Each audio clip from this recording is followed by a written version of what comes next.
তোমার অভিনয়ের দক্ষতা প্রশংসনীয় কাবেরী। ফায়াজকে শেষ অবধি তুমি আমার কাছে আসতে ঠিক আটকে দিয়েছ। তুমি কি ভেবেছ তাকে তোমার ওই গ্ল্যামার দিয়ে আটকে রাখতে পারবে? সত্যিকারের ভালোবাসা আটকে রাখা যায় না। আমার কথায় তোমার সব আয়োজন মিথ্যে হয়ে যায়। কেবিনে বসে আপন মনে কথাগুলো বলল পিউ।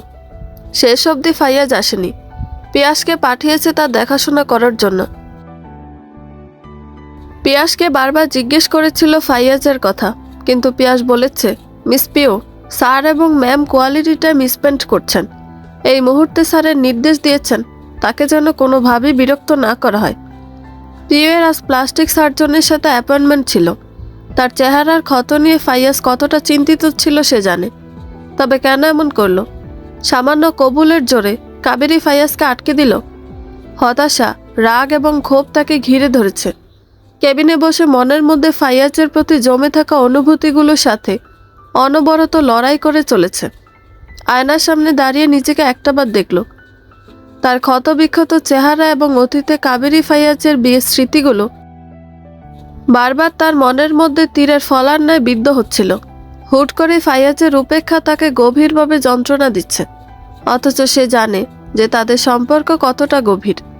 ফাইয়াজের কাছে কাবেরী কিভাবে এই এতটা গুরুত্বপূর্ণ হয়ে উঠল যে ফাইয়াজ তাকে এভাবে উপেক্ষা করছে। পিউয়ের চোখের কার্নিশে নোনা জল জমে, কিন্তু সে নিজেকে সামলে রাখার তীব্র চেষ্টা করে।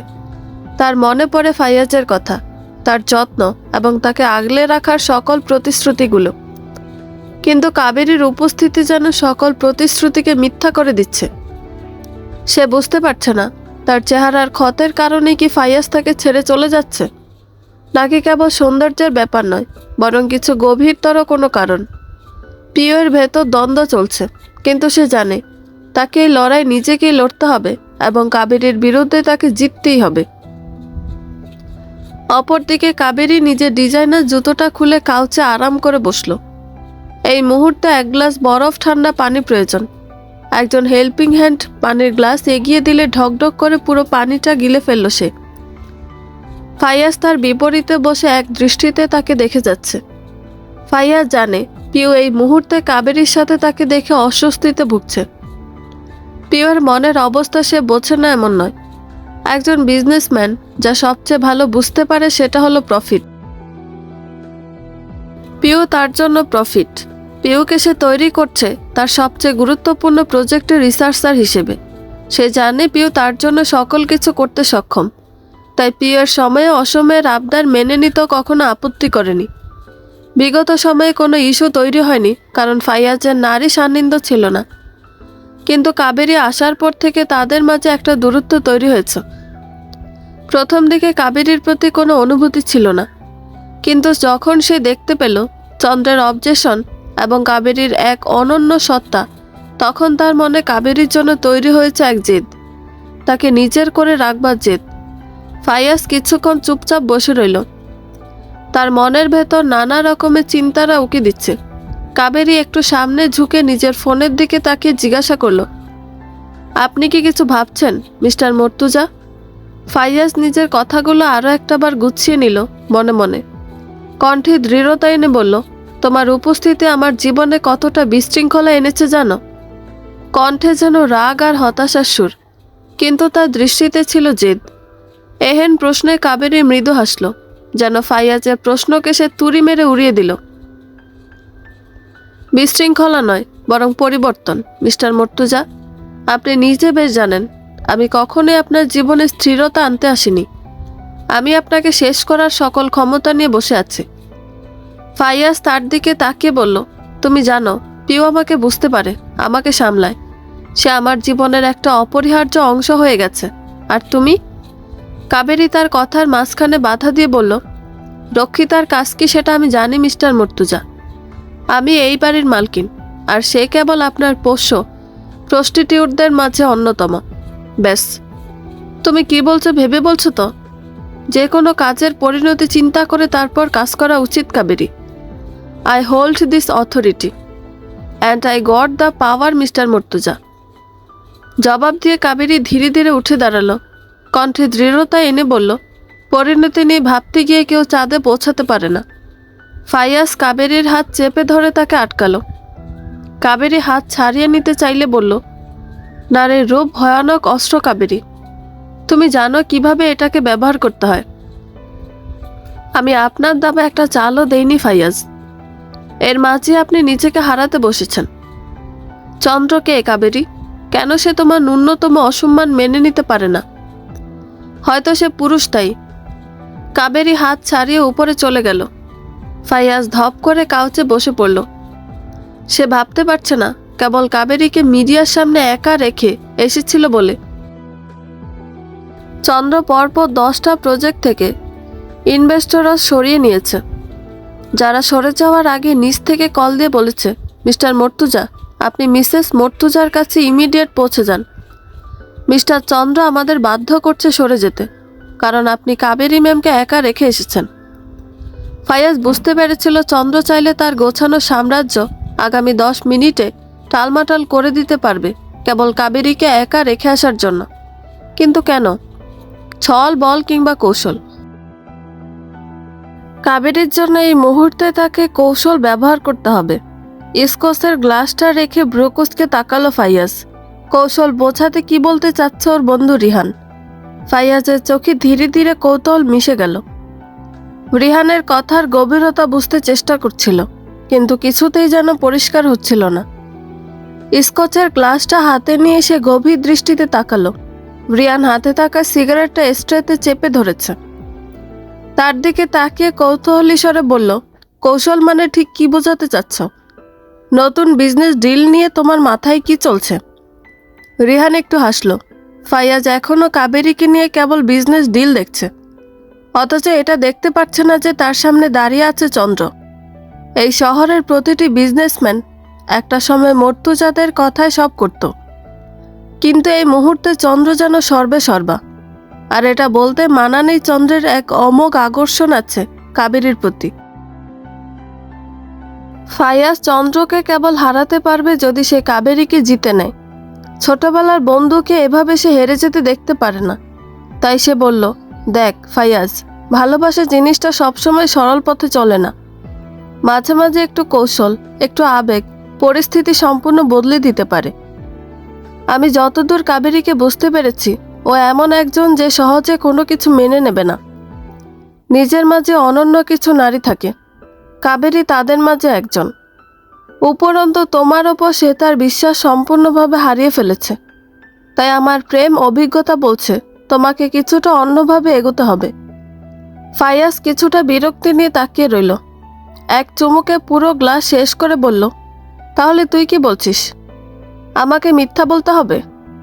মিথ্যা বলতে নয়, বরং ওর সামনে নিজেকে এমন কিছু ভাবে বারবার উপস্থাপন করতে হবে যাতে ও নিজের অনুভূতি নিয়ে দ্বিধায় পড়ে। ও যেন চন্দ্র নামের ওর রক্ষক আছে সেটা ভুলেও মনে না করে। Like a game, that's a game man. কৌশল, আমি ছল করেছি বলেও হেরেছি, এবার কেবল কৌশলেই তাকে আমার করতে হবে। ফাইয়াজের চোখে ধূর্ততার হাসি ফুটে উঠেছে। তুই কি তবে পিউয়ের খেয়াল রাখতে পারবি? পিউ? ওই মেয়েটা? আচ্ছা, তুই কি পেয়েছিস ওই মেয়ের কাছে, যা তোকে কাবেরীর মতো কুইন লেডি দিতে পারছে না? তুই বুঝবি না। শোন ফাইয়াজ, কাবেরীকে জিততে হলে তোকে কেবল ওর মন নয়, ওর ভরসার জায়গা হতে হবে।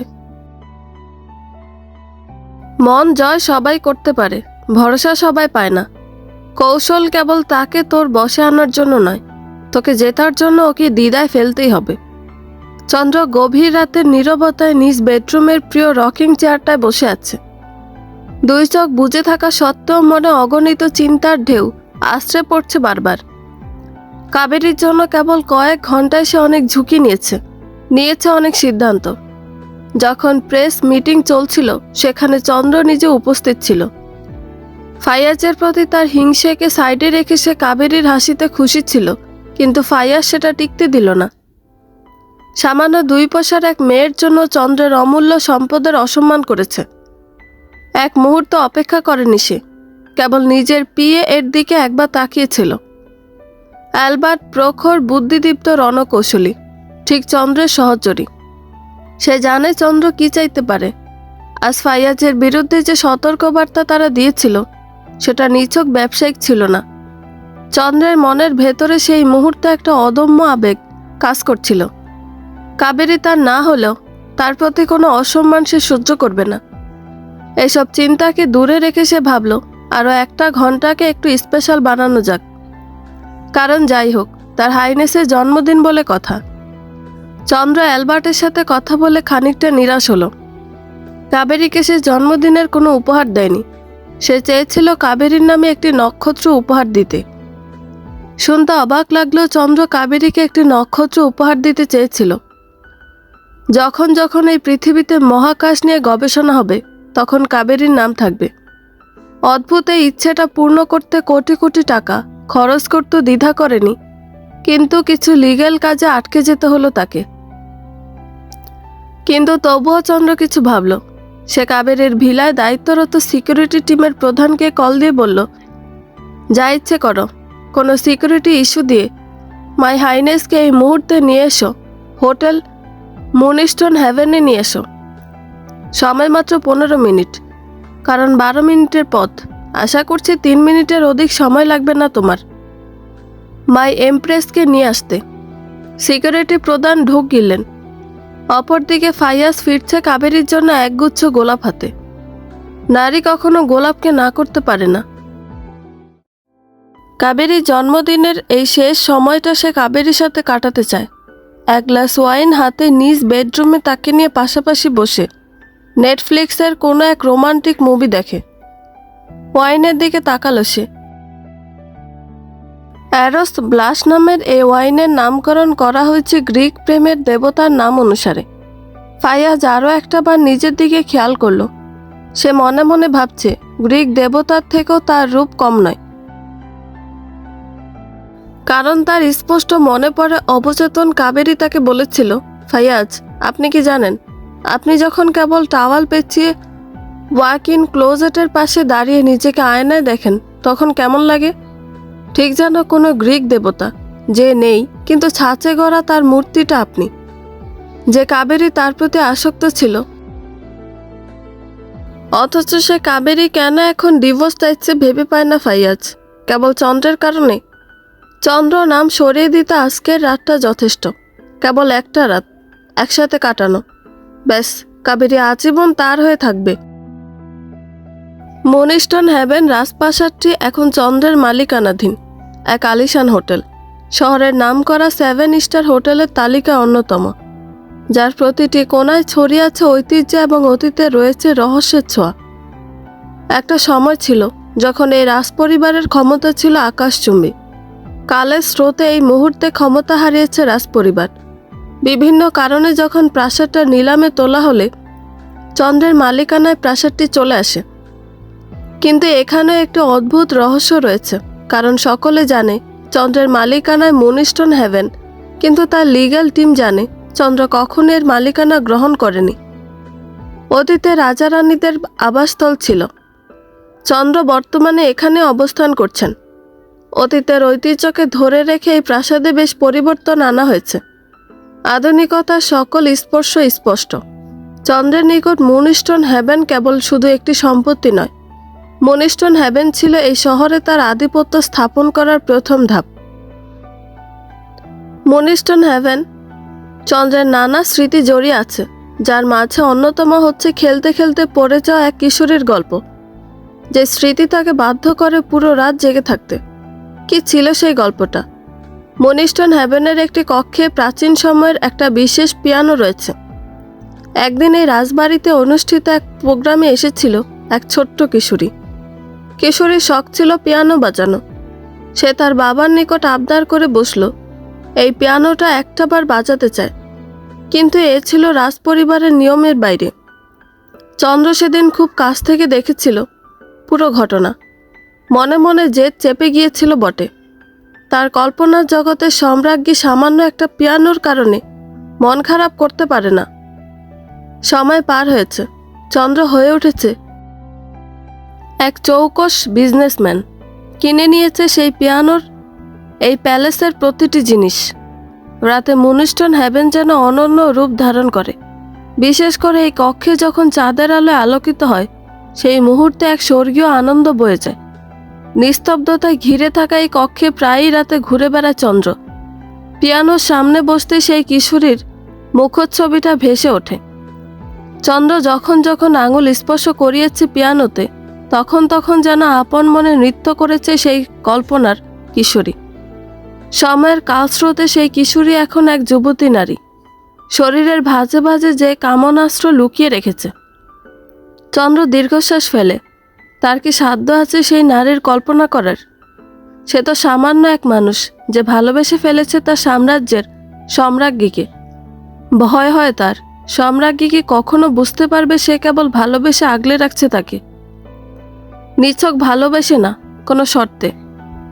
মনিস্টন হ্যাভেনের সামনে কাবেরীকে নিয়ে তার সিকিউরিটি টিম ঠিক 14 মিনিটের মাথায় এসে নামল। সিকিউরিটি টিমের প্রধানের ঘাম ছুটে গিয়েছে কয়েক মিনিটে।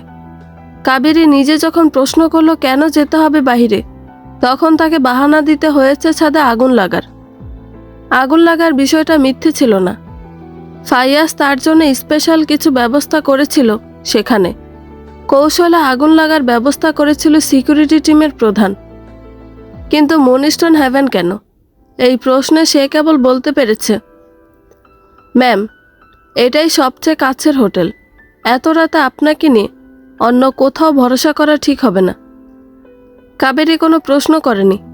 পূর্ণ জানিয়েছে সে মনিস্টনের আশেপাশে আছে, তার আগেই সেখানে পৌঁছে যাবে।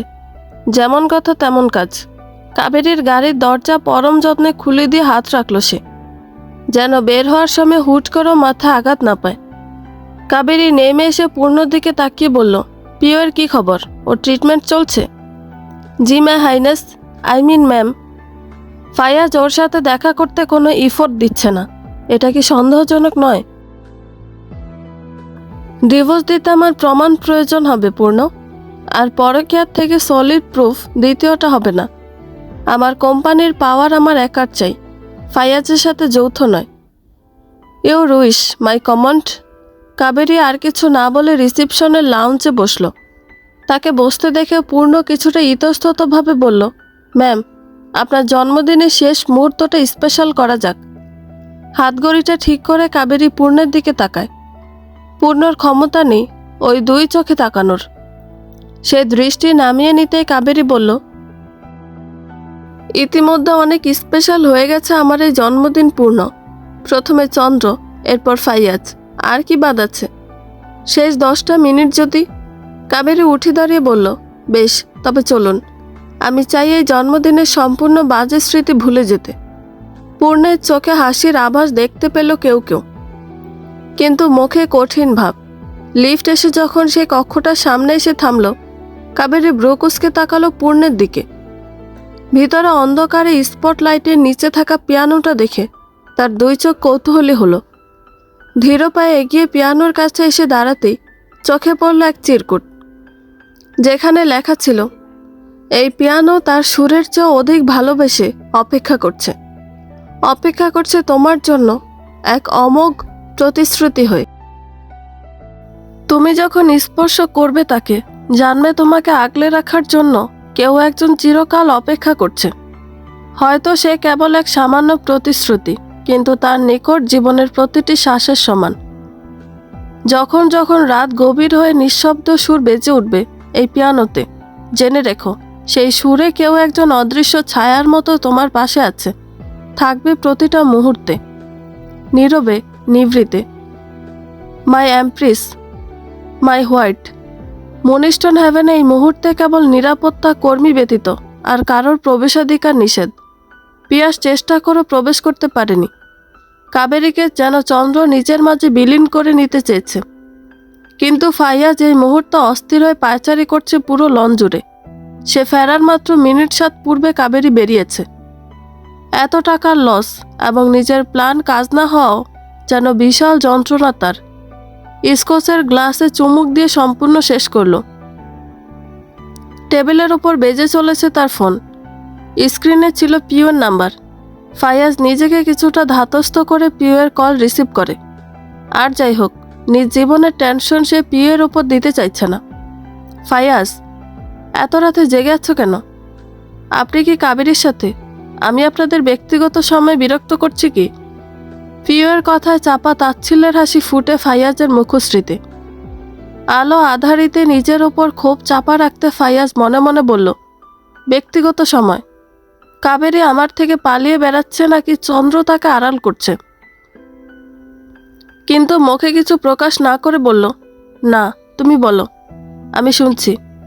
পিউ একটু ইতস্তত করে বলল, আমার আসলে কিছু সাহায্য দরকার ছিল, তবে আপনি যদি ব্যস্ত থাকেন পরে বলবো। ফাইয়াজ গ্লাসটি টেবিলে রাখল। চোখের কোণে একটি রহস্যময় হাসি খেলে গেল। ব্যস্ত না, বলো, কি সাহায্য চাও? পিউ কিছুক্ষণ চুপ করে রইল, যেন সাহস সঞ্চয় করছে। তারপর বলল, আগামীকাল সকালে আমার অপারেশন ফাইয়াজ। নাকের হাড় ভেঙে গেছে। আমি ভেবেছিলাম আপনি আসবেন, কিন্তু আজ দেখলাম কাবেরীর জন্মদিন ছিল। পিউয়ের কণ্ঠে এমন কিছু ছিল যার কারণে ফাইয়াজ মনে মনে বেশ যন্ত্রণা অনুভব করল। সে গাড়ির চাবিটা টেবিলের উপর থেকে নিয়ে বেরিয়ে যাওয়ার সময় পিউকে বলল, পিউ, তুমি চিন্তা করো না, আমি ঠিক সময় মতো পৌঁছে যাব। ফাইয়াজ কথা শেষ করেই ফোন কেটে দিল। তার মন ভারী হয়ে উঠেছে এক অজানা কারণে। কারণটা অবশ্যই পিউ। ফোনের অপর পাশে পিউয়ের কথা এবং তার কণ্ঠের করুণ সুর যেন তার ভেতরের ফাইয়াজকে সম্পূর্ণভাবে ভেঙে দিচ্ছে। গাড়ির দরজা খুলে ভেতরে ঢুকেই সে নিজের অনুভূতিকে সংযত করার চেষ্টা করছে।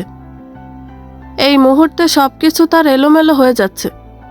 কাবেরীকে নিয়ে তার উদ্বেগ কিংবা পিউয়ের অসহায়ত্ব দুটোই তাকে তাড়িয়ে বেড়াচ্ছে। মনিস্টন হেভেনে যাওয়ার চিন্তা এই মুহূর্তে মাথা থেকে ঝেড়ে ফেলে ফাইয়াজ ছুটে চলল হাসপাতালের দিকে। পিউয়ের কাছে আগে যাওয়া উচিত, ফাইয়াজ নিজেকে বোঝানোর চেষ্টা করছিল। গাড়ি দ্রুত ছুটে চলল রাতের নীরব রাস্তায়। তবে মাথার ভেতর এখনো কাবেরীর উপস্থিতি ঘুরপাক খাচ্ছে। চন্দ্রের সাথে তার সম্পর্ক, এইসব রহস্য তার মনের মধ্যে একটা গভীর ক্ষত সৃষ্টি করেছে। কাবেরী কেন চন্দ্রের উস্কানিতে মেতে উঠছে? সে কি বুঝতে পারছে না চন্দ্র কেবল ধ্বংস, একটা সুন্দর সম্পর্কের ধ্বংস? পিউয়ের কেবিনের সামনে দাঁড়িয়ে ফাইয়াজ গভীর শ্বাস নিচ্ছে। পিউয়ের মুখোমুখি হওয়ার পূর্বে তার ভিতরের সকল আবেগকে নিয়ন্ত্রণ করতেই হবে। এই মুহূর্তে তাকে নিজের আবেগ নিয়ন্ত্রণ করতে সক্ষম হলো। পিউ তার জন্য অনেক কিছু করেছে, আর আজ এই কঠিন সময় তার পাশে থাকা ফাইয়াজের দায়িত্ব। ফাইয়াজ দরজায় পৌঁছে থমকে দাঁড়ালো। পিউ দরজা খুলে দাঁড়িয়ে আছে, যেন তার অপেক্ষায়। তার মুখশ্রীতে এখনো ব্যান্ডেজ লাগানো, চোখে স্পষ্ট ক্লান্তি আর কষ্টের ছাপ। রাতের আবছা আলোয় পিউয়ের মুখটা আরো নরম এবং ক্লান্ত লাগছিল। কাছাকাছি দাঁড়িয়ে ফাইয়াজ পিউয়ের মাথা আলতোভাবে হাত বুলিয়ে দিয়ে বলল, তুমি ভয় পেও না, আমি এখানে আছি। পিউ চোখ তুলে তার দিকে তাকালো। সেই চাহনিতে ছিল হাজারো প্রশ্ন, অভিমান আর কৃতজ্ঞতার মিশ্রণ। ফাইয়াজ ধীরে ধীরে ভেতরে এলো। কেবিনের ভিতরে চারপাশটা নিস্তব্ধ। পিউয়ের নিঃশ্বাস ছাড়া আর কিছু শোনা যাচ্ছিল না। আপনি আসবেন ভাবিনি, পিউ কাপা গলায় বলল। তার কণ্ঠে অসহায়তার এক সূক্ষ্ম স্পর্শ, কিন্তু চোখে মুখে এক অনাবিল আনন্দ স্পর্শ করে যাচ্ছে তাকে। ফাইয়াজ এক মুহূর্ত নিশ্চুপ থেকে পিছন ফিরে তার দিকে তাকালো। তার ভেতরেও কোনো এক অজানা যুদ্ধ চলছে, যে যুদ্ধে সে এক ক্লান্ত সেনাপতি। তবু হালকা হেসে বলল, তোমার পাশে থাকা আমার দায়িত্ব পিউ। কিভাবে না আসি? পিউর চোখের কোণে জল চিকচিক করে উঠছে। এত সহজে সে জিতে যাবে এমনটা ভাবতেও পারেনি। আজ কাবেরীর জন্মদিন এবং শেষ অবধি সে পেরেছে ফাইয়াজকে নিজের কাছে নিয়ে আসতে। কাবেরীকে দেখিয়ে দিয়েছে ফাইয়াজের প্রায়োরিটি কি। ফাইয়াজ তার জীবনে সেই প্রথম মানুষ যে সত্যিই পাশে থাকার প্রতিশ্রুতি দিয়েছে। নীরবতা অনুভব করে ফাইয়াজ গভীর দৃষ্টিতে পিউর দিকে তাকালো। তার মনের গভীরে কোথাও এক অদ্ভুত শান্তি নেমে এসেছে পিউকে দেখে। তবে সেই শান্তির মাঝে একটা অস্থিরতা বেজে চলছিল কাবেরীকে ঘিরে। তার মনের গোপন কোণে এখনও কাবেরীর অদৃশ্য উপস্থিতি তাকে তাড়া করে ফিরছে। সে জানে কাবেরী আর চন্দ্রের রহস্য একদিন ভেদ করতেই হবে। তবে আজকের রাত শুধুই পিউয়ের। মনিস্টন হেভেনের একটি বিশাল কক্ষে কাবেরী তার পছন্দের কাপকেকটায় কামড় বসালো। একই ডাইনিং টেবিলের বিপরীতে পূর্ণ স্কচের গ্লাসে চুমুক দিতে দিতে দেখছিল তাকে। খোলা চুলে গোলাপি রঙা পোশাকে কাবেরীকে মনে হচ্ছিল সদ্য যৌবনে পা দেওয়া এক কিশোরী। কাবেরীকে দেখে পূর্ণের চোখে মুখে এক রহস্যময় হাসি খেলে গেল, যে দৃষ্টি ছিল গভীর, কাবেরীকে পুরোপুরি পড়তে চাইছে। কাবেরীর চেহারায় আজ স্বাভাবিক হাসির চেয়ে এক ধরনের চাপা অস্থিরতা অনুভব করছে সে। পূর্ণ সেটা বেশ ভালোই টের পাচ্ছে। কাবেরীর কি ভয় হচ্ছে নাকি ফায়াজের থেকে দূরে এসে সে খুশি? কৌতূহল না দমিয়ে রাখতে পেরে সে প্রশ্ন করল, আপনি কি খুশি? হুট করে এই প্রশ্নে কাবেরী কিছুক্ষণ চুপ করে রইল। তার মুখে একটা নির্লিপ্ত হাসি দেখা দিয়েছে। খুশি হওয়া এখনকার মতো বিলাসিতা, আমি শুধু বাঁচতে চাই। পূর্ণ গ্লাসটা খানিকটা দুলিয়ে নিয়ে আরেক চুমুক দিয়ে বলল, আজ এই মনিস্টন হেভেন কেবল আপনার জন্য সেজেছে। বাগানের প্রতিটা ফুল কিংবা আর্টিফিশিয়াল ওই বনে থাকা প্রতিটি প্রাণী আজ আনন্দ করেছে, অথচ আপনি খুশি নন। কাবেরী মাথা নিচু করল, তার হাতের কাপকেকটা আস্তে আস্তে প্লেটের উপর রেখে বলল, বন্দি থেকে কখনো আনন্দ পাওয়া যায় না, আর সবকিছুও পাওয়া যায় না, আর সবকিছু পাওয়ার চেষ্টাও করতে নেই।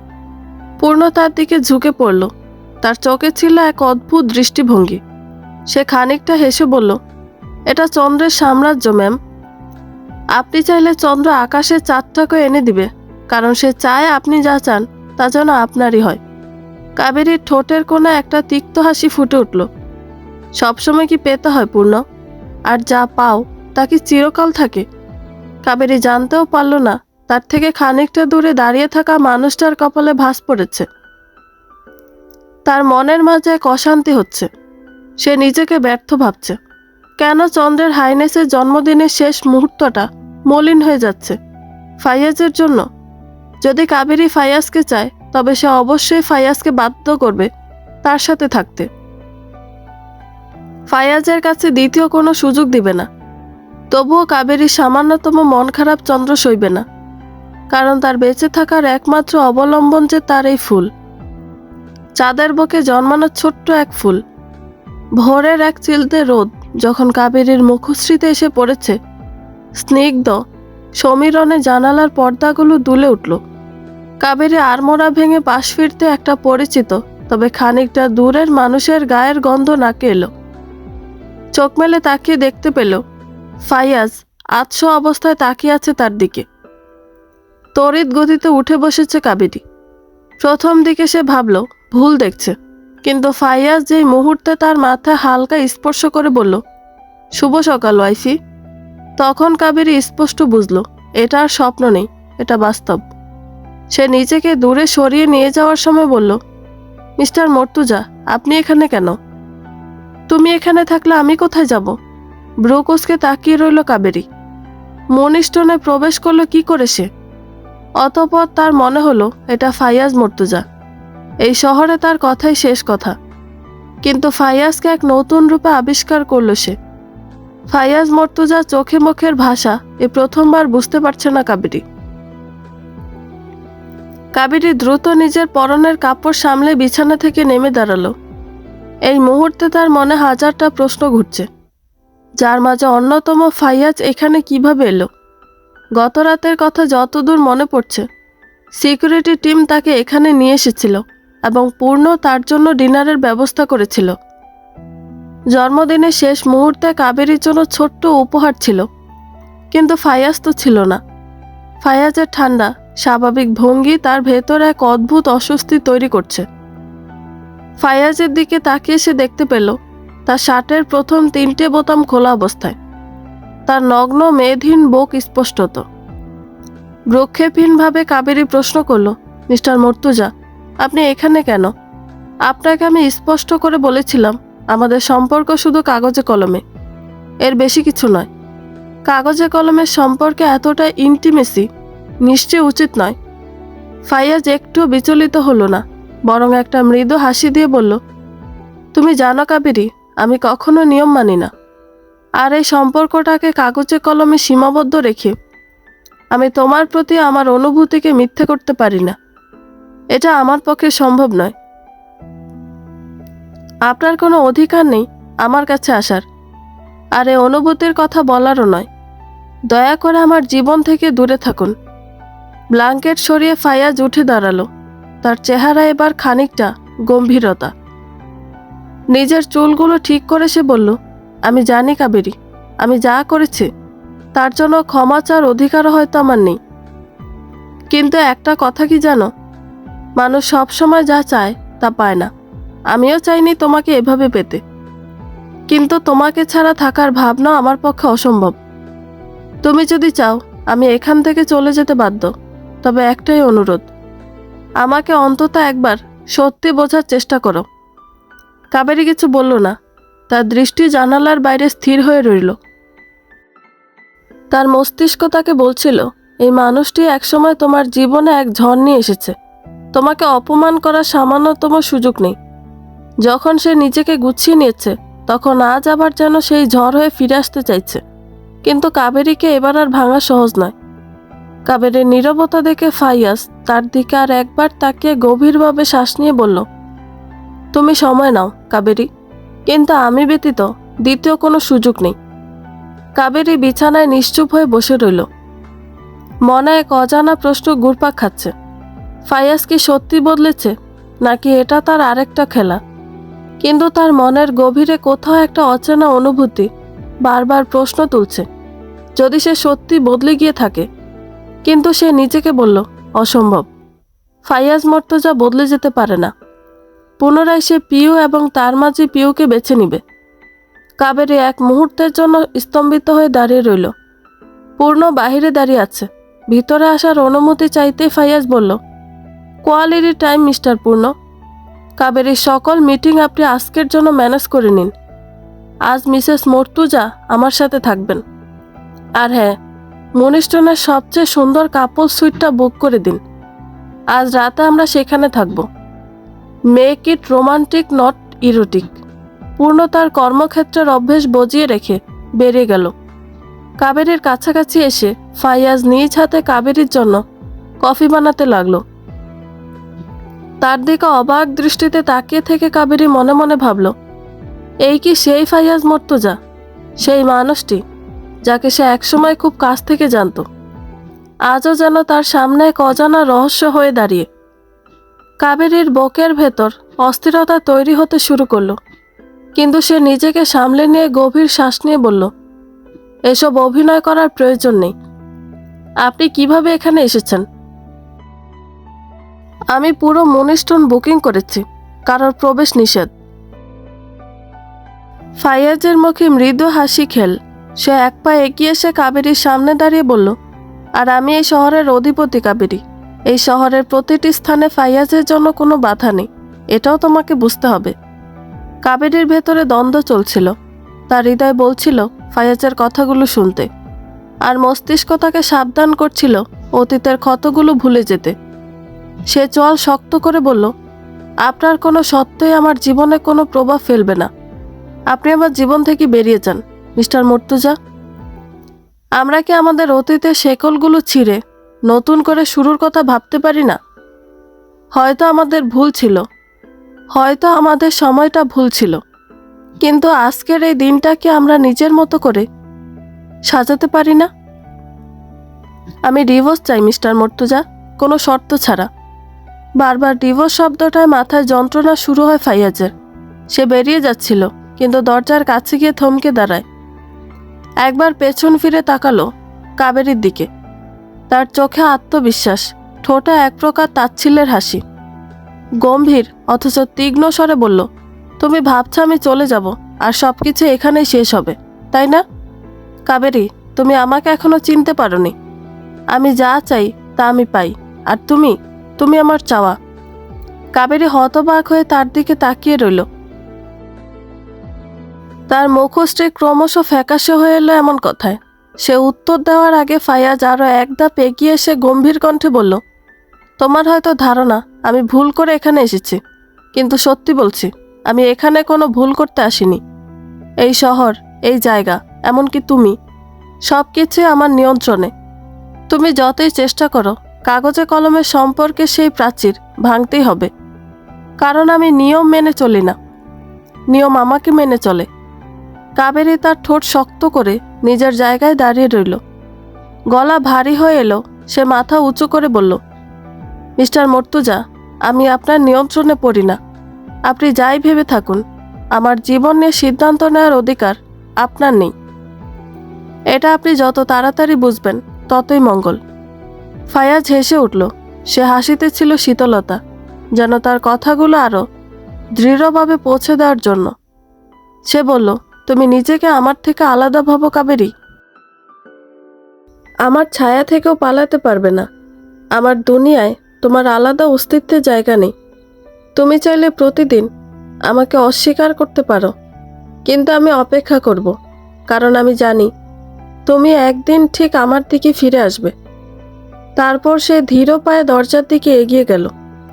দরজা খুলে বের হওয়ার সময় পেছন ফিরে তাকিয়ে একটিমাত্র বাক্যে সব শেষ করে দিল, তুমি চাইলে আমাকে ঘৃণা করতে পারো, কিন্তু আমাকে এড়িয়ে যাওয়ার সাধ্য তোমার নেই।